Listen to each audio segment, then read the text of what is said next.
Mykola Podrezan is a Ukrainian traveler. So far he has visited 70 countries, 63 of them in a wheelchair. Mykola traveled abroad for the first time when he was almost 35 years old. Under Soviet rule, it was impossible to travel abroad.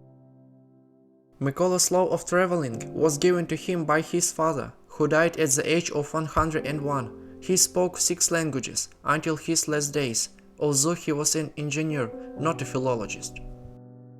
He could give a tour of London in English, Berlin in German, Madrid in Spanish, although he had never been there.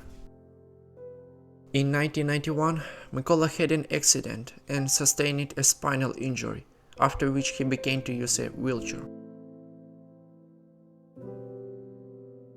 When I spent a lot of time in neurosurgery for the first time, I saw that there are many people for whom life is over, not for me, but for them it was.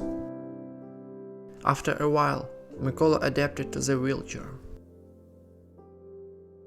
Traveling in a wheelchair is not that difficult if there are ramps, if there is an elevator, if in Spain every international bus has lifts, someone will always come up and ask if you need help.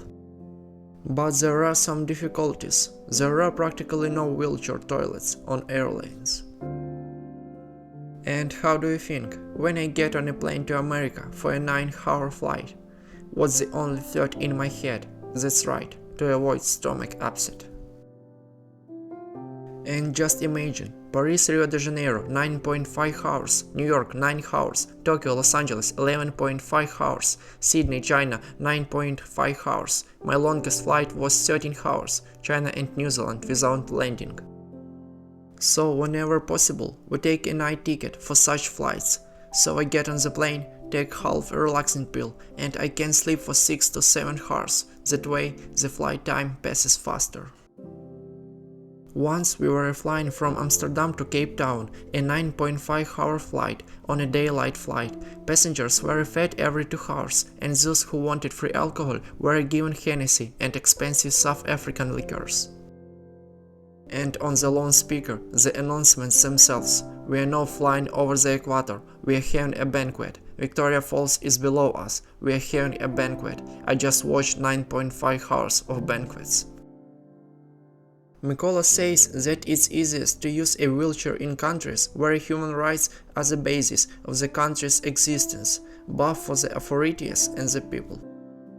These are Western countries, as well as Japan, Australia and South Korea, as well as ultra-modern countries such as Qatar and the Emirates. Almost everything there is organized: transportation, buildings, shops, infrastructure. In 2004, Podrezan took part in the first World Olympic Torch Relay, carrying the torch through the streets of Kyiv. This event inspired me a lot. I decided that even a person in a wheelchair can do something like this. Mykola decided to visit all the countries where the Olympic torch had been.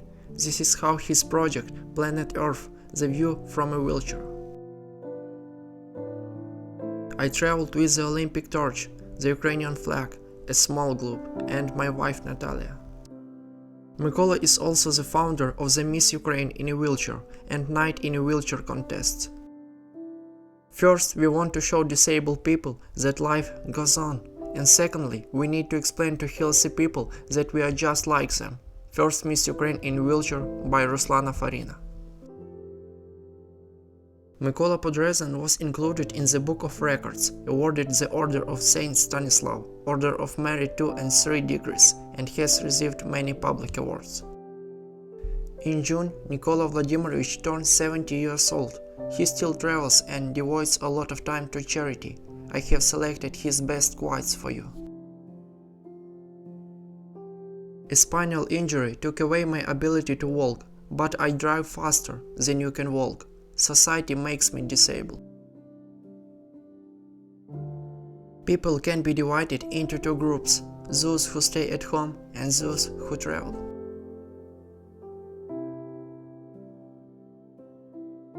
From every trip, even a short one, a person returns home changed. If I manage to do something, what about you with your arms and legs? Mykola Podrezan.